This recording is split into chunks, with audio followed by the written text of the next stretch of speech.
أقسو عليك أحيانا كثيرة، وهذا من فرط حبي لك وخوفي عليك وحرصي على أن تكون لبنة صالحة في مجتمعك، وأملي أن تكون ولدي الصالح الذي يدعو لي بعد وفاتي.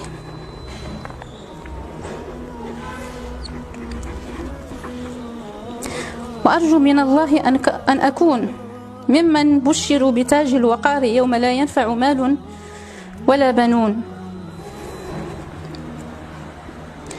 أسأل الله العظيم أن تقر عيني بك في الدنيا، وأن يجعلك ذخرا لي في الآخرة، وأن يصلح الله بك وعلى يديك، ويبارك فيك وفي جميع أبناء المسلمين.